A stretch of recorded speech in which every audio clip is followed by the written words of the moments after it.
राजा रघुवंशी हत्याकांड में बड़ा खुलासा, सोनम ने ही कराई थी पति राजा की हत्या। यूपी के ढाबे से पकड़ी गई 3 हमलावर भी गिरफ्तार।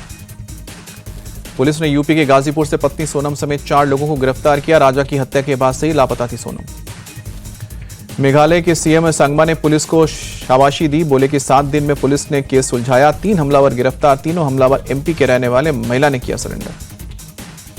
मेघालय डीजीपी के मुताबिक सोनम ने पति राजा की हत्या के लिए दी थी सुपारी, हायर किए थे सुपारी किलर। 11 मई को राजा और सोनम रघुवंशी की हुई थी शादी। 20 मई को हनीमून के लिए थे रवाना। 24 मई से थे लापता। सोनम रघुवंशी के पिता देवी सिंह का बयान, बोले कि मेरी बेटी निर्दोष है, वो अपने पति को नहीं मार सकती है। मेघालय सरकार पहले दिन से ही झूठ बोल रही है। पिता देवी सिंह बोले, मेरी बेटी अपने पति की हत्या क्यों कराएगी? ये शादी दोनों परिवारों की सहमति से हुई थी। मामले में सीबीआई जांच हो। मेरी बेटी 100% बेगुनाह। सोनम की मां ने मेघालय पुलिस के आरोपों को झूठा बताया, बोली कि सोनम पर पुलिस के आरोप झूठे हैं। सोनम ने खुशी से राजा के साथ शादी की थी। सोनम की मां बोली, सोनम सिर्फ 2 दिन ससुराल में रही, जांच के बाद सच पता चलेगा। पूरी जांच के ही दोषी को सजा मिले। सोनम की गिरफ्तारी पर राजा रघुवंशी के भाई विपिन का बयान, बोले कि सोनम ने अपने भाई को वीडियो कॉल की। आरोपियों का सोनम से आमना सामना कराया जाए। सोनम मेरे भाई का मर्डर नहीं कर सकती। राजा हत्याकांड के मामले में ज्वाइंट ऑपरेशन चला रही है इंदौर और शिलांग की पुलिस। हत्या में शामिल थे आरोपी विक्की ठाकुर, आनंद और राजा कुशवाहा। सूरत में 23 साल की मॉडल अंजलि वारमोरा ने फांसी लगाकर खुदकुशी की। मानसिक तनाव से या प्रेम प्रसंग के चलते खुदकुशी करने की आशंका। घर में मां, बहन, भाई के साथ रहती थी अंजलि। 2 साल पहले मॉडल अंजलि की हुई थी सगाई। सीएम योगी के बहराइच दौरे से पहले भारी मात्रा में विस्फोटक सामग्री मिलने से मचा हड़कंप। पुलिस ने 36 से ज्यादा लोगों को गिरफ्तार किया। 10 जून को प्रस्तावित सीएम योगी का बहराइच दौरा। बीजेपी विधायक सुरेश्वर सिंह ने तत्काल जांच कराने और सीएम का दौरा रद्द करने की मांग। सरकार के 11 साल पूरे होने पर पीएम मोदी का ट्वीट, बोले आयुष्मान, उज्ज्वला, पीएम किसान सम्मान निधि जैसी योजनाओं ने देशवासियों को उम्मीद के नए पंख दिए हैं। लोगों का जीवन आसान बनाना सरकार का संकल्प। मोदी सरकार के 11 साल पूरे होने पर दिल्ली में यूथ कांग्रेस का प्रोटेस्ट, सरकार की खामियां गिनवाई। गृह मंत्री अमित शाह ने तमिलनाडु की सभा में ऑपरेशन सिंदूर का जिक्र किया। कहा कि सेना ने पाकिस्तान में घुसकर आतंकी ठिकानों को तबाह किया। तमिलनाडु के मदुरै में गृह मंत्री अमित शाह ने चुनावी सभा को संबोधित किया। कहा कि अगले साल प्रदेश में बीजेपी एआईएडीएमके की सरकार बनाएगी।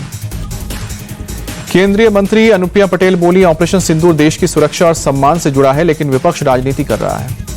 छत्रपति शिवाजी महाराज के राज्याभिषेक की आज 352वीं वर्षगांठ। नागपुर में समारोह का आयोजन। बड़ी संख्या में शामिल हुए लोग। शोभा यात्रा भी निकाली गई। ईवीएम में गड़बड़ी के राहुल गांधी के आरोप पर बोले केंद्रीय मंत्री नित्यानंद राय, राहुल गांधी को खुद पता नहीं होता है कि वो क्या बोल रहे हैं। टीएमसी नेता कुणाल घोष का बयान, सीएम ममता ने सबसे पहले वोटर लिस्ट में गड़बड़ी का मुद्दा उठाया था। बिहार में उप मुख्यमंत्री सम्राट चौधरी ने राहुल गांधी के बयान पर कहा, कांग्रेस पार्टी के नेता राहुल गांधी को लोकतंत्र समझ नहीं आता है। सम्राट चौधरी का बयान, बोले राहुल गांधी को भारत के लोकतंत्र पर इसलिए भरोसा नहीं है क्योंकि वो हार जाते हैं। बिहार के आरा में केंद्रीय मंत्री चिराग पासवान की जनसभा। कहा कि जनता तय करे मैं विधानसभा चुनाव लड़ूं, किस सीट से लड़ूं। चिराग पासवान बोले, मैं एनडीए को मजबूती देने के लिए सभी 243 सीटों से चिराग पासवान बन चुनाव लड़ूंगा। मेरा लक्ष्य एनडीए की जीत। चिराग पासवान ने कांग्रेस पर निशाना साधा। कहा कि जंगल राज के सिर्फ आरजेडी ही नहीं, कांग्रेस भी जिम्मेदार। वीआईपी के चीफ मुकेश सहनी बोले, जब तक पीएम मोदी पावर में है, चिराग में सभी 243 सीटों पर चुनाव लड़ने की हिम्मत नहीं। चिराग के ऐलान पर बोले जल स्वराज चीफ प्रशांत किशोर, कौन कितना सीटों में चुनाव लड़ रहा है, जनता को इससे कोई मतलब नहीं। प्रशांत किशोर की चिराग पासवान से मांग, बच्चों को शिक्षा कैसे मिलेगी, पलायन और भ्रष्टाचार कैसे रुकेगा, बताएं।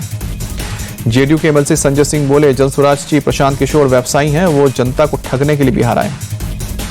आरजेडी नेता तेजस्वी यादव ने कहा कि बिहार की जनता बदलाव चाहती है। हम सरकार बनाने के साथ बिहार को बदलने के लिए काम करेंगे। आपके सांसद संजय सिंह ने पीएम मोदी को चिट्ठी लिखी। कहा कि दशकों से बने घरों को तोड़वा दिया गया है, जहां झुक गया वही मकान के न्यारे का क्या हुआ। दिल्ली के मंत्री आशीष सूद बोले, अवैध झुग्गियां पिछले सरकार में हटनी चाहिए थी, लेकिन दिल्ली का विकास इनको अच्छा नहीं लग रहा। मद्रासी कैंप को लेकर बोले सीएम रेखा गुप्ता, कोर्ट के आदेश पर नाले के पास बनी झुग्गियां हटाई गई हैं, साफ सफाई के लिए मशीनें नहीं पहुंच रही थी। सीएम रेखा गुप्ता बोली, आप एक नौटंकी पार्टी है, उसके नेता बेरोजगार, जनता को बहकाना काम है। सीएम रेखा गुप्ता ने शालीमार बाग के कई विकास परियोजनाओं का शिलान्यास किया। हैदरपुर में 24 सीटर जन सेवा शिविर की आधारशिला रखी। मनीष सिसोदिया को नया समन भेजेगी एंटी करप्शन ब्रांच। किसी कारणवश आज पूछताछ में नहीं आएंगे सिसोदिया। कथित क्लासरूम घोटाले में है, पूछताछ होनी है। औरैया में किसान सम्मान सेरेमनी आयोजित। सीएम योगी ने प्रदर्शनी में कृषि उत्पादों को देखा। सीएम योगी ने लहलाते हुए खेतों को लेकर किसानों की हौसला अफजाई भी की। हरिद्वार में धन्यवाद रैली के दौरान किसानों पर हेलीकॉप्टर से फूल बरसाए गए। सीएम धामी ने किसानों को संबोधित किया। सीएम धामी बोले, यूसीसी किसी धर्म के खिलाफ नहीं है। कांग्रेस ने 60 साल सिर्फ वोट बैंक की राजनीति की। ऑपरेशन सिंदूर के बाद सेना प्रमुख उपेंद्र द्विवेदी का पहला बड़ा बयान, कहा कि आतंकवाद को हमेशा माकूल जवाब मिलेगा। जनरल द्विवेदी ने कहा कि सरकार ने हमें एक्शन लेने की पूरी छूट दी है। देश की जनता ने भी पूरा साथ दिया है। जीत का श्रेय जनता के साथ भी है। आर्मी चीफ ने पाकिस्तान को कड़ी चेतावनी दी, कहा कि भारत आतंकवाद का खात्मा करके ही रहेगा। पाकिस्तान ने फिर से हिमाकत की तो ऑपरेशन सिंदूर से मिलेगा बड़ा मुंहतोड़ जवाब। जनरल उपेंद्र द्विवेदी ने कम्युनिटी रेडियो स्टेशन का उद्घाटन किया। इस दौरान कहा कि ऑपरेशन सिंदूर केवल एक सैन्य प्रतिक्रिया नहीं थी, ये देश के 140 करोड़ लोगों का भरोसा था। आर्मी चीफ ने उत्तराखंड के अग्रिम इलाकों का दौरा किया। जवानों से बातचीत कर हौसला अफजाई की, उनके समर्पण की सराहना की। आर्मी चीफ उपेंद्र द्विवेदी अपने दौरे के दौरान बाबा केदारनाथ के दर्शन करने के लिए पहुंचे। पुरोहितों ने उनका जोरदार स्वागत किया। भारत माता की जय के नारे लगे। राजस्थान के भरतपुर में गुर्जर महापंचायत का आयोजन किया गया। महापंचायत के खत्म होने के ऐलान से नाराज बड़ी संख्या में लोगों ने रेलवे ट्रैक पर जमकर प्रदर्शन किया। गुर्जर प्रदर्शनकारियों ने कोटा मथुरा पैसेंजर ट्रेन को रोका। दिल्ली मुंबई रेलवे ट्रैक को 2 घंटे तक जाम किया। प्रशासन के काफी मशक्कत के बाद ट्रैक को खाली किया। मुंबई में सीएम देवेंद्र फडणवीस ने भारत गौरव विशेष पर्यटन ट्रेन को हरी झंडी दिखाई। विशेष ट्रेन के लिए पीएम रेल मंत्री का आभार जताया।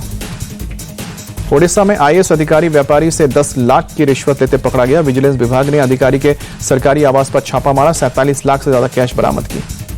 वीकेंड पर हरिद्वार में ट्रैफिक का बुरा हाल, हाईवे पर लगा लंबा जाम।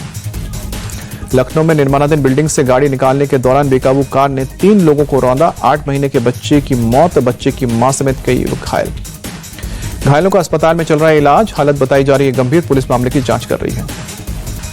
दिल्ली के दिलशाद गार्डन में बड़ा हादसा। चार्जिंग के लिए रखे 2 ई रिक्शा में आग लगी, 2 की मौत। मौके पर पहुंची दमकल की टीम ने आग पर काबू पाया। मामले की जांच हो रही है। कर्नाटक के धारवाड़ में हुई भारी बारिश, कई इलाकों में जलभराव से जनजीवन बेहाल।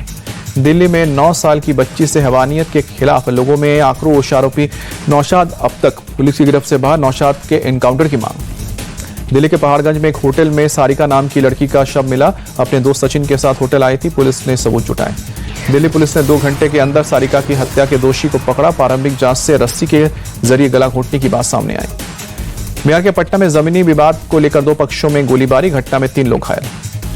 बकरीद पर अवैध रूप से मवेशियों को काटने का एक्शन। असम पुलिस ने 16 लोगों को पकड़ा। ओडिशा में कोरोना के चलते 7 नए केस मिले हैं। मध्य प्रदेश में एक्टिव केस की संख्या 45 हुई। दिल्ली एनसीआर में गर्मी का कहर। जून में पहली बार पारा 44 के पार। स्पेन के कार्लोस अल्कराज ने जीता फ्रेंच ओपन के मेंस सिंगल्स का खिताब। फाइनल के मुकाबले में इटली के जैनिक सिनर को हराया। अमेरिका की कोको गाफ के नाम रहा विमेंस सिंगल्स फ्रेंच ओपन का खिताब। शनिवार को हुए फाइनल के मुकाबले में वर्ल्ड नंबर 1 आरियाना साबालेंका को मात दी। इटली की सारा ईरानी और स्पेन की जैस्मिन पौलानी की जोड़ी ने पहली बार जीती फ्रेंच ओपन वुमेन्स डबल्स के खिताब। फाइनल में मुकाबले में कजाकिस्तान की एना डेलिना और सर्बिया की अलेक्जेंड्रा को हराया। फ्रेंच ओपन के मेंस डबल्स में स्पेन के मार्सेल अर्जेंटीना के खिलाड़ी के साथ जीते। ब्रिटिश जोड़ी को हराया। भारत ने ताइवान ओपन एथलेटिक्स के दूसरे दिन 5 स्वर्ण जीतकर दबदबा बनाया। विद्या रामराज, रोहित यादव, पूजा अनुरानी और कृष्ण कुमार ने अपने मुकाबले में स्वर्ण पदक जीते। गौतम अडानी को वित्त वर्ष 2024-25 को 10 करोड़ 41 लाख रुपए सैलरी मिली है। 5.75 लाख करोड़ की मालिक हैं गौतम अडानी।